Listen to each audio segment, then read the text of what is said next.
Ich leuchte dumm noch B. Da haben wir das noch nicht weggedrückt. Wir haben nichts weiter.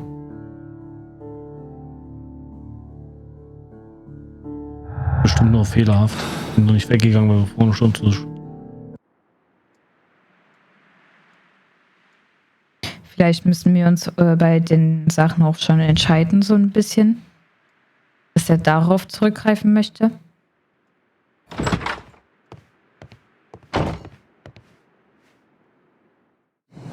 Er will eine Entscheidung. Nee, er will hier eine Entscheidung haben. Nee, meine bei dem anderen. Ja, ich weiß, du meinst das Ergebnis hier. Ja. Aber sonst würde er nicht sagen B. Doch, das macht er da ja dann immer, um zu entscheiden. Und da kamen ja keine neuen Hinweise raus. Wir machen jetzt einfach mal das, wo wir von ausgehen. Es waren 2 Personen. Ja. Und Reynolds als Sündenbock. Genau. Aber nicht, dass da schon was rauskommt. Genau. Das ist klar. Na, das können wir doch dann immer noch umändern. Lee heiratet zuerst. Und keine Bekannten. Vorerst. Da kommt noch nichts raus. Ich würde jetzt mal vorschlagen, wir gehen nochmal nach Baker Street. Mhm. Wir gucken auf die Karte, wo dieser Hafen ist. In London.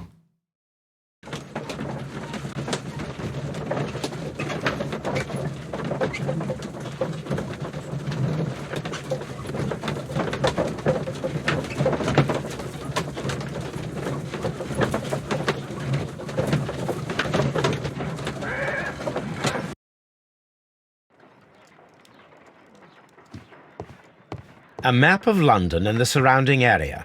It could be. Bringt uns nichts. In der letzten. Hm? Ich sage, die hatten wir in der letzten. Ja, aber es hätte auch sein können, dass wir darüber wieder den Hafen finden, wo wir hin müssen. Wir sollen hier noch was kombinieren. Irgendwo eine Kombination fehlt uns.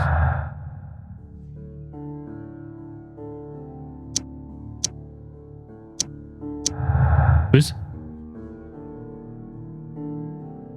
Was können wir jetzt? Links. Ach da. Einbruch führte zum Mord. Es steht fest, dass der Einbruch der Grund für den Mord war. Der Täter haben womöglich vor, später zurückzukehren, das versteckte Silberstück zu holen. Wenn wir das machen, legen wir uns bestimmt vor der Lauer. Der Einbruch könnte lediglich inszeniert gewesen sein, um die Klärung für den Tod von Search zu liefern. Das versteckte Silberstück sollte dabei nicht gefunden werden. Und wir haben einen Zwischenpunkt. Zuerst wurde von derjenigen Person getötet, die in der Tatnacht zu Besuch in Abbey Grange war. Diese Person hatte auch Lady Braxton an den Stuhl gefesselt. Es handelt sich höchstwahrscheinlich um einen Mann, der groß und kräftig ist. Dann kommt das mit dem Seemann, ja. Naja, man ist ja auch eine Weile unterwegs von Australien aus mit so einem Segelschiff. Gibt es sicher eine Kombination? Nee, wir müssen die Kombination so durchführen. Ja, dann nehmen wir es einfach mal. Ja. Wir können noch mal, oder? Kamingitterleiche? Ah. Sagte ich doch vorhin. Der Tod von Sir könnte ein Unfall gewesen sein. Er könnte hingefallen sein und sich dabei den Kamingitter den Kopf aufgeschlagen haben. Wenn es so wäre, hätte sie es erzählt. Könnte an einem Schlag mit dem Sturm gestorben sein. Das glaube ich ja. Und dann machen wir das. Bekanntschaft mit deinem Segen.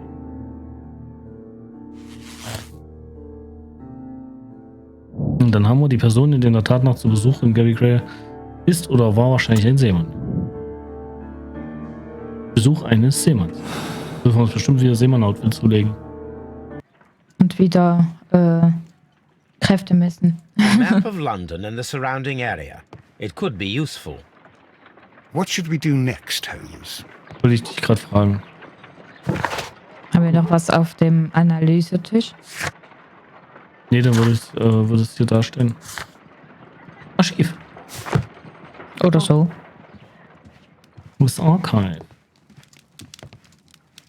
Nach Rock of Gibraltar.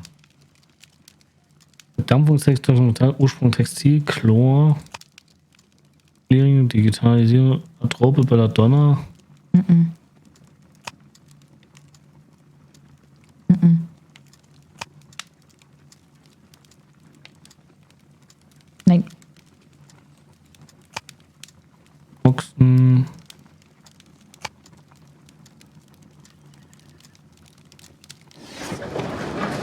Kann man ja nur Zeitung gucken.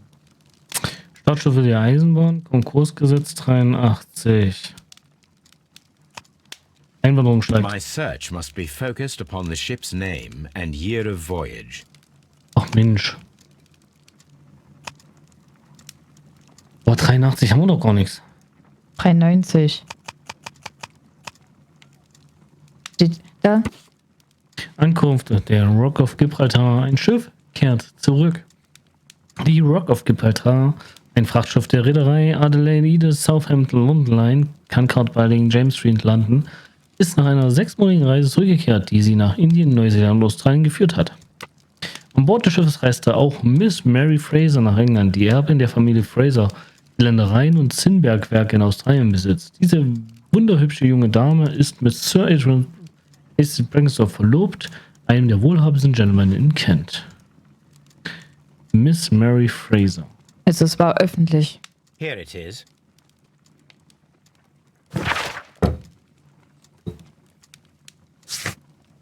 Das heißt, die Adresse der Reederei, die dort können die Besatzung finden. The shipping company, the Adelaide Southampton London Line, and its address.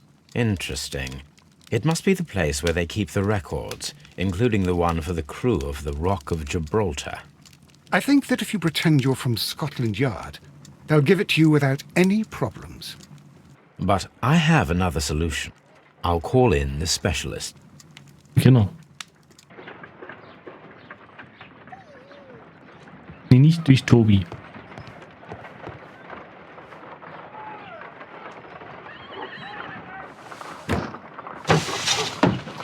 Wiggins, could you come upstairs, please?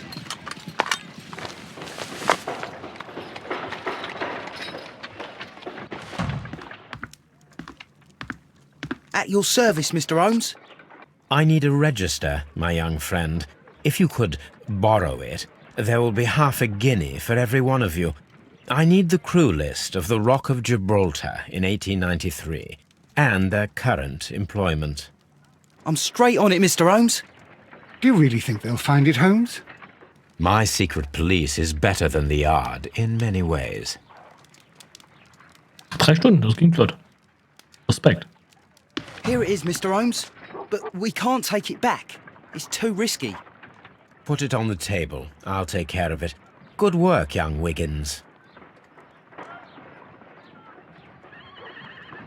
Kann ich die nur bezahlen? I left it right on the table for you, sir. Thank you, guy. Welchen Tisch? Da rechts. So, jetzt suchen wir bestimmt die This gleiche list Namen. shows the senior officers of the Rock of Gibraltar, on which Lady Brackenstall and her maid made their voyage. Lady Brackenstall does not know anyone in England. This must mean that someone on this list is our mysterious visitor. And these are the lists of the senior officers of the Adelaide Southampton London Line ships. Let us find out who was in London upon November the 7th. So. Während Kim kurz um die Ecke springt, oder soll ich kurz pausieren? Okay. So, da gucken wir mal weiter. Ob es hier irgendeinen Namen gibt. Hier. This list shows the This officer is still at sea, therefore he cannot be involved. Okay. Der ist schon mal raus. Ernest Woods. This officer is still at sea, therefore he cannot be involved. Thomas Walker, Herbert, William Petley. Nehmen wir die zweite Liste. Charles Chili. This officer was on a ship that sailed half a month ago.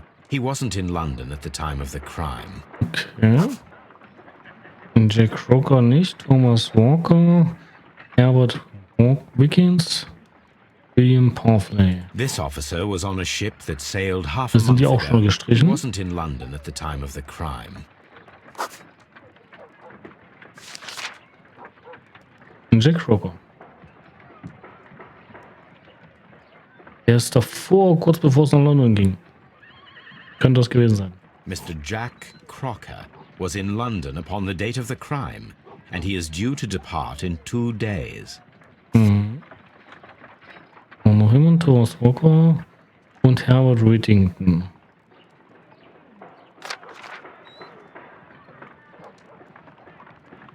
This officer is still at sea, therefore he cannot be involved. Dann ist er This officer ebenfalls. is still at sea, therefore he cannot be involved. Captain Jack Crocker is our mysterious visitor. He was the only one around at the time of the murder. Gut, das heißt nur, dass er in London war. Jack Crocker. Na gut. Besuchen Sie Mord, bestellen Sie Captain Crocker in Früher. This Crocker, do you think... It would be interesting to meet him. Our young friend should be able to find him. Na dann Wiggins. Do your job. Wiggins, could you find a way to bring this Captain Crocker here to us? Here? Holmes, that could be dangerous. No problem, Mr. Holmes. Einige Zeit später.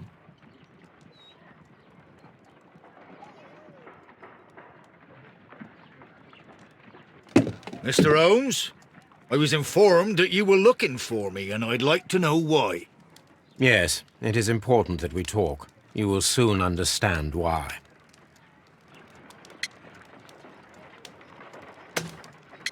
Die schauen mir erstmal an, bevor wir hier über Lady Brackenstall reden.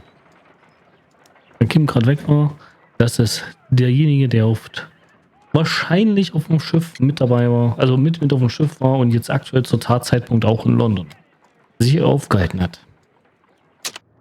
So, gucken wir mal.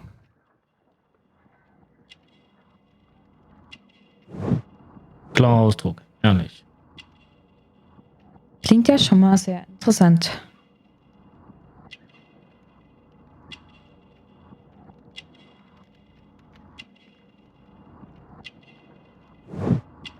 Matrosenmesser. Okay, er kann das, was wir das durchgeschnitten haben. Ja.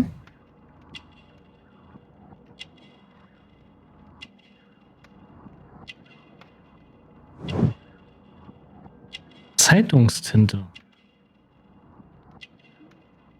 Warum hat er Zeitungstinte dann? Saubere Stiefel. Was ist das? Bestimmt an der Hand jetzt irgendwas. Haben wir schon. So. Steht irgendwie was mit Körperbau. Kräftiger Körperbau, weil wir es ja schon vermutet haben. Mhm.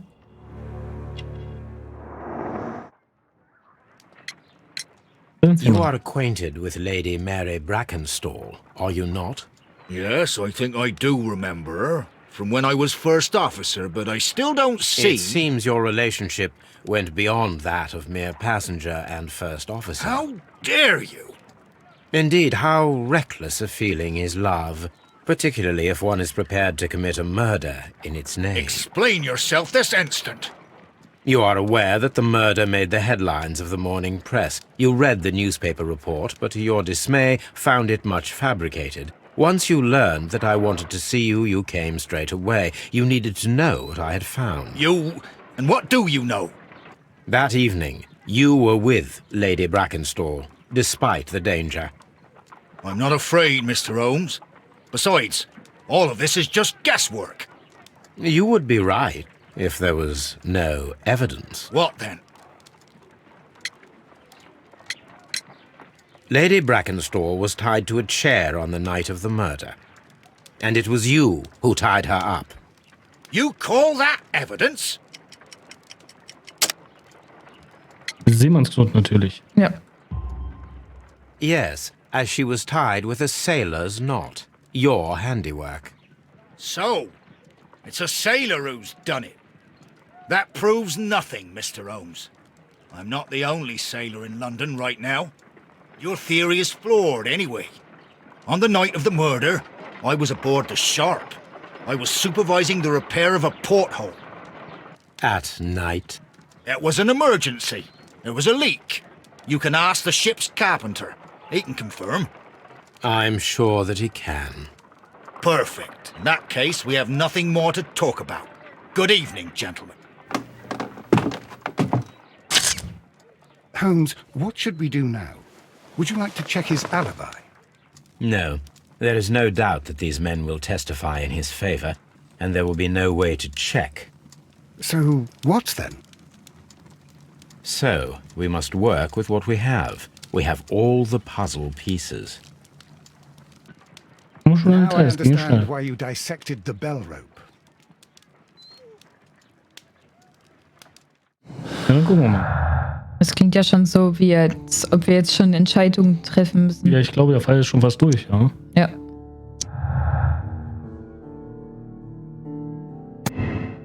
Crocker lügt, seine Mitschuld ist offensichtlich, er erschien sofort, als er gehört hatte, dass ich ihn nach ihm suche. Das deutet auf seine Schuld hin. Ja, das deutet nicht davon. Captain Crocker war zur Tatzeit an Bord der Sharp. Er hat keine Angst, sich mit mir zu treffen und wirkt selbstbewusst. Wir wissen nicht, ob er auf dem anderen Schiff war. Ergibt sich da ein Gegenteil. Müsste man hier fast jetzt das machen. Kriegen wir was Neues? Ja, dann geht's schon ins Ende. Zeiten wurde von der Person getötet, die zu Besuch war. Er ist groß gewachsen und wendig, sowie hochrangig in der Seemann. Jack Crocker ist ein Mörder und sie wären ihn zu einem. Achso, das ist jetzt die Entscheidung, oder? Ja. Wir suchen das Gespräch mit ihr.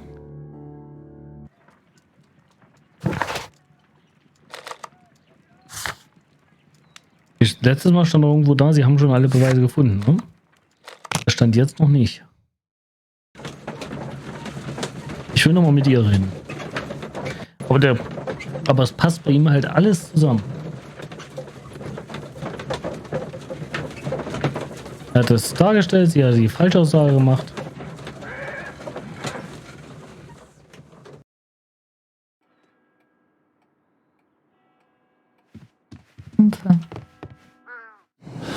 Noch was? Die haben alle Hinweise für den Fall gefunden, war aber ein Sinn. Ja. Müssen wir uns wirklich entscheiden. Krass. Das ist wirklich ein schneller Fall. Ja. Oh, what a horrible... Please leave my Mary alone. Okay. Für uns ist er. Was anderes kommt eigentlich nicht in Frage, weil die Beweislage ist eigentlich zu erdrückend. Ja. Die Frage ist, machen wir keine Gnade, Jack Crocker ist ein Mörder und sie werden ihn und seine Komplizin Lady Braxton zur Rechenschaft ziehen? Oder machen wir Gnade für die Tat wurde in Notwehr begangen, Jack Crocker wollte lediglich eine Frau vor einem gewalttätigen und trunksüchtigen Mann beschützen, der Fall wäre damit gelöst, aber sie werden die Details für sich behalten. Weiß ich nicht, er wirkte sehr aggressiv. Ich sag mal so, Notwehr kann gewesen sein, aber er kann auch so, wenn er weiß, dass die Frau halt Ewigkeiten belästigt wird, bedrängt wird und sonst was, dass er schon reagiert hat. Und dass sie da definitiv mit drinne steckt, er sogar das Seil abgeschnitten ist, das deutet ja darauf hin, dass es vertuschen wollen massiv. Ja. Und damit würde ich fast sagen, keine Gnade. Ja. Da sind wir uns einig. Mhm. Okay.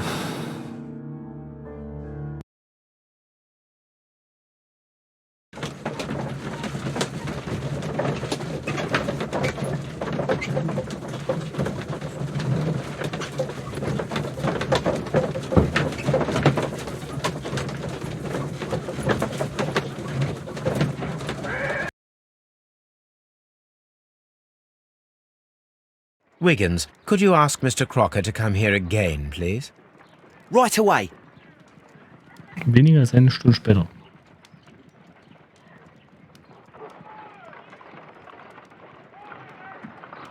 Why did you make me come here again, Mr. Holmes? It is over. I know that it was you who killed Sir Eustace Brackenstall. What? I know, because of the height at which the rope was cut. The knife used was a sea knife, the knots were sailor's knots, and not least the sheer force that was put behind the killing blow. And because you are the only one who knows Lady Mary Brackenstall in London. And because you love her. It's true. It is time for you to tell us the whole truth.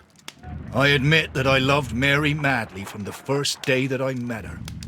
But I never did come to visit her, for I believed that she was in a happy household. When I talked to her maid, who told me everything, I was insane with rage. I was due to set sail for 6 months away. I wanted only to see her again. But it turned into a damnable nightmare when he barged in. He dared raise his hand to her. He was not even worthy of licking her boots. Oh, I regret nothing. I admit I killed the monster out of love for her. She will forgive me if she is able. Lady Brackenstall already forgave you. She said nothing. Mary. But that makes her an accomplice as well as her maid. It places her in danger yet again. Mr. Holmes. You would not have managed to protect her. Till I die, do you hear me? Here is a letter that sets everything clear. And it is the one that should be disclosed to the police. I am the only culprit. Mary had nothing to do with it. Now it is time to end this. Müssen wir jetzt kämpfen?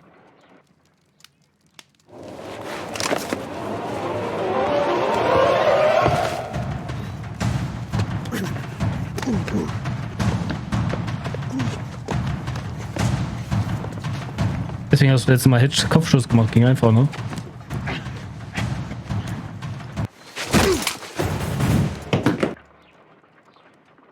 Na, letztes Mal hättest du ja nur gegen die Hand schießen müssen. Jetzt musstest du ja Should have let me kämpfen. die. How can I live if Mary suffers? I am sorry, Captain Crocker, but there has been quite enough death in this case. Du wolltest dich jetzt selbst umbringen wahrscheinlich. Ja. Nope. Steh dazu, was du gemacht hast. Inspector, I give you Sir Eustace's killer. He tried his best to perform his own justice. Well, I'm not surprised. Yes, it was me. I confess. Here is a piece of evidence that can be used in court. Perfect. A case that went smoothly for once. Definitiv Kinderschein. Ja. Sir Eustace wurde von Captain Jack Crow getötet, der an dem Abend Lady Brackenstall besuchte.